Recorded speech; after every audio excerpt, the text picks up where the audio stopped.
basics, blocking, tackling, just fundamentals on special teams, just going back to those simple things that you sometimes overlook as the season goes on because of scheme. Young guys got more work. You know, we always, in a bye week, we always use that time to get those red shirt guys more reps because you never know. It's only 2 games into it, and we always use McNichols as an example.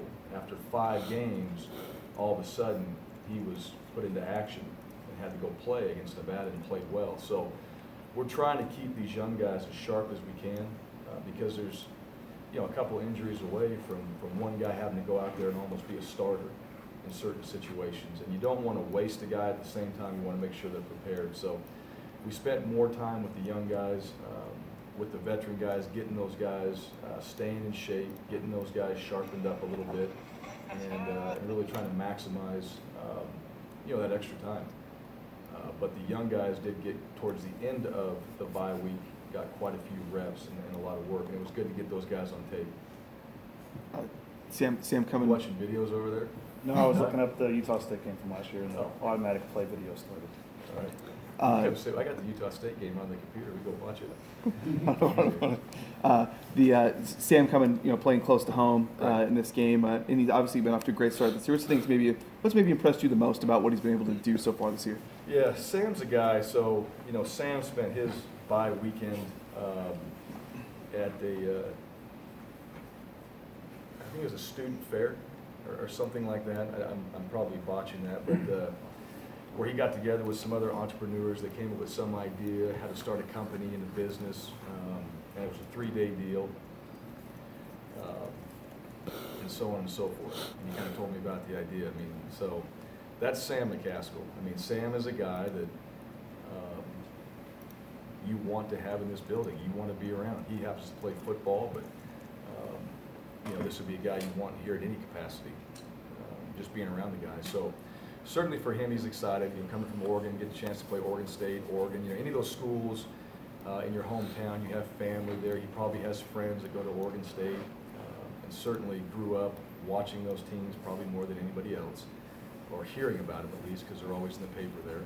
And you know, he's just he's done really well as a player. He continues to be a leader on this team. He's one of our captains, and you know, certainly a guy that. I think has a direction and a focus, and that these other guys on our football team need to pay attention to. That's really what you hope as you develop as a young player, you become, you know, a lot like a Sam McCaskill, and there's nothing wrong with that. You know, he's doing things right. He's taking care of business, and I think that's why you come to college to try to figure that out. And certainly he's a guy that's doing it right now, and he's playing football and playing well. Kind of a funny question or whatnot, but we're at college football this weekend. Probably saw, I think, 3 guys drop the ball before the goal line, and it's happened a number of times, it seems, throughout the season. And I believe Sonny Dykes over at Cal said that he's making all his players hand the ball to the ref. Is that something you addressed at all, or anything like that? Yeah, we said the same thing. We've talked about this, I bet every year I've been a coach, you know, through Hawk, through Pete, and so on. Because it always happens. For whatever reason this year, there's some really stupid things that these guys, I don't know why you don't want to have the ball with you when you score anyway. You know, make sure when you get in the end zone, you have the ball with you and let everybody know if you want to celebrate that way. But yeah, we told them, hey, if you're going to finish to the back line with the ball, hand the ball to the ref in the back of the end zone. Because I just sit there and everybody, when you watch it, you're like, why would you do that? And the one they missed in the Oklahoma game, you know, you saw that one. I caught that after they were already into that next series, and then he dropped it. And I'm surprised they missed that. Probably the worst one. Yeah, it's probably one of the worst ones because was that? They missed one in the Texas game too. Yeah. I mean, some of those that just for whatever reason, it's kind of crazy how it's coming out. But yes, we've addressed it. We've done it every year. We've addressed it long before, you know, this even happened. And you know, it's a shame. I know the coach.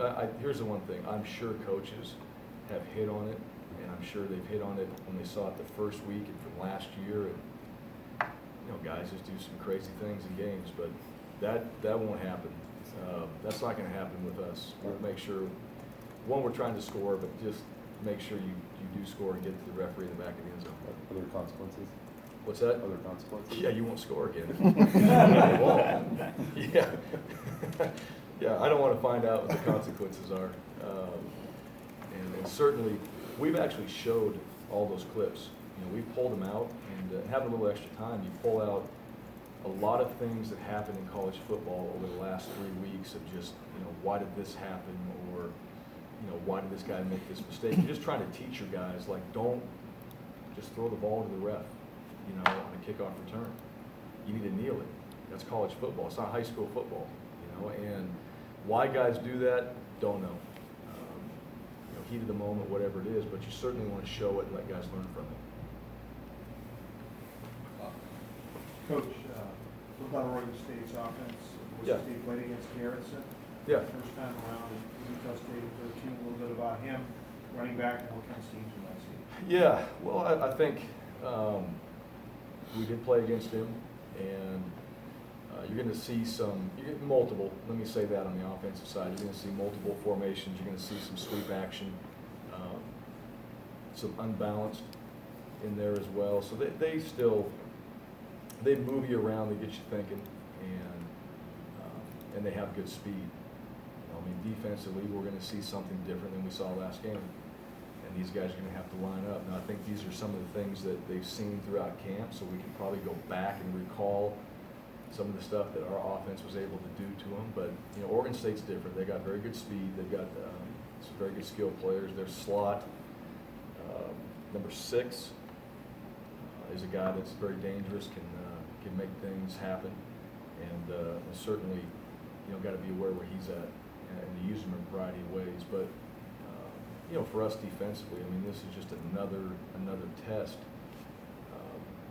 in the variety of all the offenses that we see. You know, so these guys going out there and seeing whatever it is they're trying to line us up in, communicating, and it's just going to be another test for our defense to go out there. Certainly excited about how the defense did play in certain times. We'd like to get ourselves off the field faster when it comes to some of those third down situations. But the turnovers and then, you know, playing decent red zone defense has been good for us, but it's only been 2 games, so this will be a different test that way. Obviously, the bye week mentioned kind of getting healed up a little bit. Do you know if guys like Martarano, Roh might come back yet, or is that too early to say? Fully expecting those guys to be back this week, and any other guys banged up. You know, right now our injury list looks a lot better than it was. Those guys were running around last week, or the bye week. They'll be running around this week, and expect to be at full strength. You know, we have nobody right now that's got an injury that's going to keep them out, you know, of the season. So these guys are all getting a chance to get back. Talk a little bit about the offensive line. 70 passes, I think, given up 1 sack, 2 sacks. How are those guys doing? Obviously pretty well protecting the passer. Yeah, the O-line's done well. That's been a point of emphasis. And Brett's done a good job, too. That part of that is the quarterback not standing in there and just taking shots, getting the ball out, finding the throws, or just getting the ball out of his hands. So the O-line has done a good job that way. Certainly been decent in the run game.